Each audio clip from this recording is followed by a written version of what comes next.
नमस्कार, स्वागत, अभिनंदन। साथियों, हम लर्निंग अप्रोच या फिर हम कहें कि अधिगम उपागम के संबंध में अध्ययन कर रहे हैं।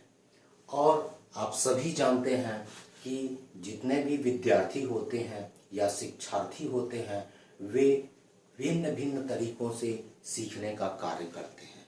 वे अपने रुचियों या फिर योग्यता या फिर क्षमता के आधार पर अधिगम करते हैं। और आप यह भी जानते हैं कि वे अपने सीखने के तरीकों में बहुत सारे परिवर्तन करते हैं या फिर बदलाव लाते रहते हैं। और इसी अनुक्रम में आज हम डेविड कोल्ब, जिसे हम कह सकते हैं, उनकी एक थ्योरी है जिसका नाम है ELT। ELT का मतलब है एक्सपेरेंशियल लर्निंग थ्योरी के संबंध में समझेंगे। इसे हम एक्सपेरेंशियल लर्निंग भी कहते हैं। तो आइए, डेविड कोल्ब हैं जिन्होंने 1984 में इस सिद्धांत को दिया है, उसके संबंध में हम अध्ययन करेंगे। यहाँ पर आप देख रहे हैं कि एक चक्र का निर्माण किया गया है और एक साइकिल में पूरे जितने भी तरीके हैं, अधिगम के तरीके हैं, उनको समझाने की कोशिश की गई है। हम क्रमशः इन सभी तरीकों के बारे में यहाँ पर आप लोगों को बातचीत करेंगे, समझने का कार्य करेंगे। तो आइए, सबसे पहले हम ये देखते हैं कि जो डेविड कोल्ब हैं उन्होंने अधिगम के 4 तरीके बताए हैं और ये इन तरीकों में उन बदलावों को भी वो व्यक्त किए हैं जिनके कारण जो विद्यार्थी हैं वो अधिगम करते हैं। तो सबसे पहले हम ये देखें कि कितने प्रकार के तरीके होते हैं। तो आइए यहाँ पर हम यह देखें कि सबसे पहला जो तरीका है वो है, उसका नाम है कॉन्क्रीट एक्सपीरियंस, जिसे हम शॉर्ट फॉर्म में CE भी कहेंगे। यह फीलिंग अर्थात महसूस करने पर आधारित है और इसका नाम है मूर्त अनुभव। हम दूसरे स्थान पर रखेंगे RO, ये शॉर्ट फॉर्म है और इसका फुल फॉर्म है रिफ्लेक्टिव ऑब्जर्वेशन। इसको हिंदी में कहते हैं चिंतनशील अवलोकन। और इसमें जो मुख्य स्थान है वह है वाचिंग, यानी देखना। हम क्रमशः देखते जाएं और समझते भी जाएं। हम तीसरे स्थान पर रखेंगे AC, यह शॉर्ट नेम है। AC का मतलब है एब्स्ट्रैक्ट कॉन्सेप्चुअलाइजेशन और इसमें जो प्रमुख स्थान है वो थिंकिंग का है।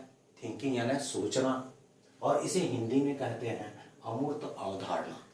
उसके बाद हम चौथे प्रकार की बात करें तो चौथे प्रकार का नाम है एक्टिव एक्सपेरिमेंटेशन, या जिसको हम हिंदी में कहेंगे सक्रिय प्रयोग। और यह किस पर आधारित है? यह डूइंग पर आधारित है, यानी करने पर आधारित है और इसका शॉर्ट फॉर्म है AE। तो इस प्रकार से हमने पहले नजर में यह समझने का प्रयास किया कि इसके 4 तरीके हैं, अधिगम के 4 तरीके जिन्हें डेविड कोल्ब ने प्रतिपादित किया, या कह सकते हैं कि उनके द्वारा यह दिया गया है। अब हम देखें कि इनके आपसी संबंध क्या हैं, इनमें क्या आपसी संबंध है। तो पहले हम ये देखें कि CE और यहाँ पर लिखा हुआ है AC, यानी कहने का मतलब यह है कि मूर्त अनुभव और अमूर्त अवधारणा एक दूसरे से संबंधित है और यह जो 2 उपागम हैं, अप्रोचेस हैं, यह संबंधित है ग्राह्य अनुभूति से। ग्राह्य अनुभूति का तात्पर्य है सेंसरी एक्सपीरियंस से। ये जो 2 उपागम की मैं बात कर रहा हूं वो दोनों ग्राह्य अनुभूति से संबंधित है। उसी प्रकार जो नीचे के 2 उपागम हैं, जिसका नाम हम शॉर्ट फॉर्म से बताएंगे कि RO और AE, ये दोनों परिवर्तनीय अनुभव कहलाते हैं, जिसे इंग्लिश में क्या कहेंगे, ट्रांसफॉर्मेटिव एक्सपीरियंस। तो इस पर यह आधारित है। आइए हम जानने की कोशिश करें कि इसके अलावा और हम इसे क्लासिफाइड कर सकते हैं। कैसे क्लासिफाइड कर सकते हैं? तो यहाँ पे जो कॉन्क्रीट एक्सपीरियंस है और यहाँ पर रिफ्लेक्टिव ऑब्जर्वेशन है, उसको एक कैटेगरी में रखा गया है और इसका नाम दिया गया है डाइवर्जिंग या अपसारी अधिगम प्रक्रिया कह सकते हैं या फिर हम तरीका कह सकते हैं। तो और दूसरे में हम ये देखें कि दूसरा जिसका नाम दिया गया है एसिमिलेटिंग नाम दिया गया है, या फिर हम उसको कह सकते हैं आत्मसातकरण। तो दूसरे में जो तरीके आते हैं उसका नाम है एसी यानी एब्स्ट्रैक्ट कॉन्सेप्चुअलाइजेशंस कहेंगे जिसको, या अमूर्त अवधारणा कहेंगे, और इसके साथ आता है आरओ या रिफ्लेक्टिव ऑब्जर्वेशन। तो ये दोनों को हम कह सकते हैं एसिमिलेटिंग तरीका है ये कह सकते हैं, या आत्मसातकरण की तरीका कहा जा सकता है। उसी प्रकार हम तीसरे स्तर पर रखेंगे या तीसरे तरीके की बात करेंगे, तो इसमें आते हैं एसी और एई।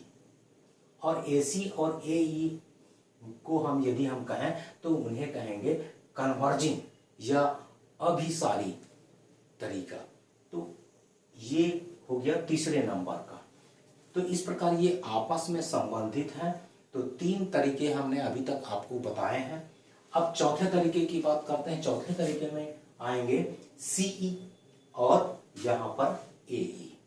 इनमें आपसी संबंध है और इसे हम क्या कह सकते हैं एकोमोडेटिंग या फिर सामाजिक या मिलनसार, या फिर हम यह भी कह सकते हैं हार्मोनाइजेशन या फिर सामंजस्य स्थापित करने का तरीका। तो जितने भी विद्यार्थी होते हैं वो इन 4 तरीकों से सीखने का कार्य करते हैं या फिर अधिगम की प्रक्रिया को पूर्ण करते हैं, या यह सब उनके रुचियों और उनके स्वभाव के अनुरूप होता है।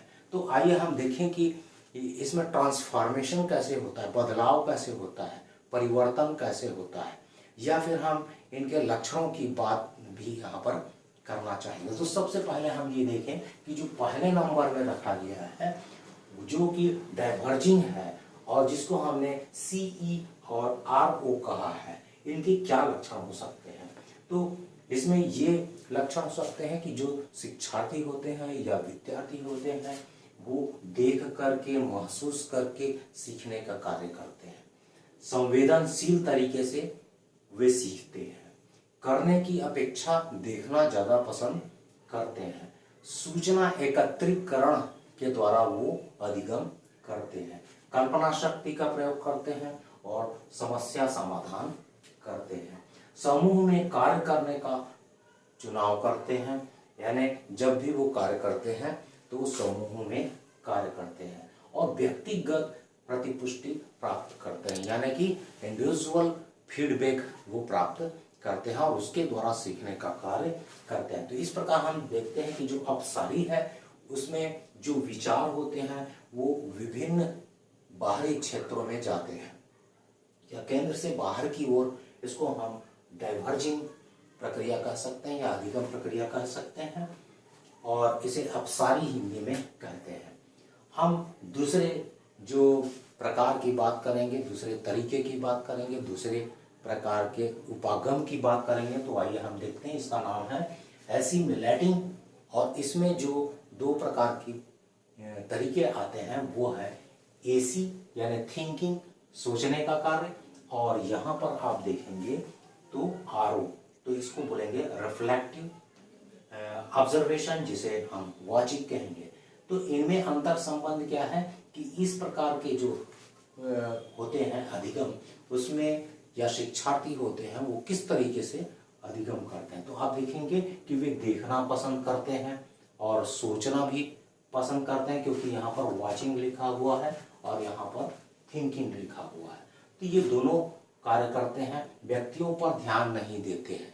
ये इस प्रकार के जो शिक्षार्थी होते हैं वो व्यक्तिगत ध्यान नहीं देते, किसी व्यक्ति पर ध्यान नहीं देते हैं, और बल्कि क्या करते हैं अमूर्त अवधारणा में रुचि रखते हैं, अमूर्त अवधारणाओं से सीखते हैं। ये व्यवहार करने की अपेक्षा तर्क पर ध्यान देते हैं, व्यवहार करने में ज्यादा विश्वास नहीं रखते बल्कि तर्क पर, लॉजिक पर विश्वास रखते हैं, गहन विचारशील होते हैं और पढ़ना, व्याख्या करना, विश्लेषण करना, सामान्यीकरण करना इनका कार्य होता है। तो ये इन तरीकों से सीखने का कार्य करते हैं। इसका मतलब ये है कि ऐसे विद्यार्थी होते हैं जो कि एसी और आरओ कैटेगरी के होते हैं उसको हमने दूसरे तरीके के नंबर पर रखा है, और दूसरे नंबर का जो तरीका है उसको हम क्या कहेंगे, एसिमिलेटिंग कहेंगे या आत्मसातकरण कहेंगे, और उनमें ये लक्षण पाए जाते हैं। अर्थात इसका कहने का मतलब ये है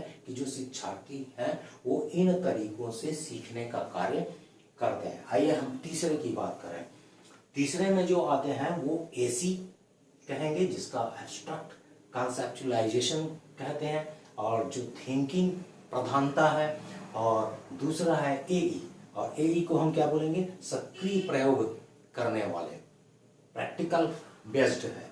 तो इन दोनों को मिलाकर हमने नाम दिया था कन्वर्जिंग, यानी अभिसारी। अभिसारी में क्या होता है कि एक बिंदु पर फोकस किया है, बहुत सारे जो विचार हैं वो एक बिंदु पर केंद्रित होते हैं, तो इसको अभिसारी प्रक्रिया कहते हैं। और हम इस तरीके को कन्वर्जिंग उपागम का नाम दे सकते हैं। अब ये जो तीसरे नंबर का है उसका लक्षण क्या होता है, तो आप देखेंगे करना और सोचना। चूंकि यहाँ पर थिंकिंग लिखा हुआ है इसलिए वो सोचने का कार्य करते हैं, और करना का मतलब है किसी कार्य को करना, प्रैक्टिकली करना होता है, प्रैक्टिकल बेसिस पर उसको देखना होता है। तो यहाँ पर डूइंग शब्द दिया गया है। तो ये करना और सोचना दोनों प्रक्रियाओं के द्वारा सीखते हैं। अर्जित ज्ञान का प्रयोग समस्या हल करने में करते हैं, यानी जो भी ज्ञान इन लोगों को प्राप्त होता है प्रैक्टिकल करने पर उसका वो समस्या समाधान में करते हैं। उसके बाद तकनीकी में रुचि होती है, टेक्नोलॉजी का प्रयोग कर सकते हैं, उसमें सीखते हैं। व्यक्तियों और उनके पहलू पर कम ध्यान देते हैं, यानी इसमें दो प्रकार के जो होते हैं, इंटरपर्सनल और इंट्रापर्सनल, ये दोनों पर कम ध्यान देते हैं।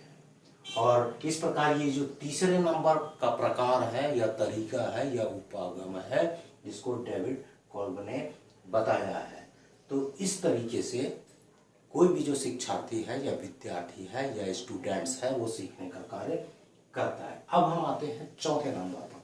चौथे नंबर में हम देखें कि किनका संबंध है, तो यहाँ पर सीई लिखा हुआ है, यानी कॉन्क्रीट एक्सपीरियंस, जो कि फीलिंग यानी महसूस करने का कार्य करता है, मूर्त अनुभव, और इसका जो संबंध होता है यहाँ पर देख सकते हैं एई, जिसे हम एक्टिव एक्सपेरिमेंटल कहते हैं, और जो कि डूइंग पर आधारित है, सक्रिय प्रयोग पर आधारित है।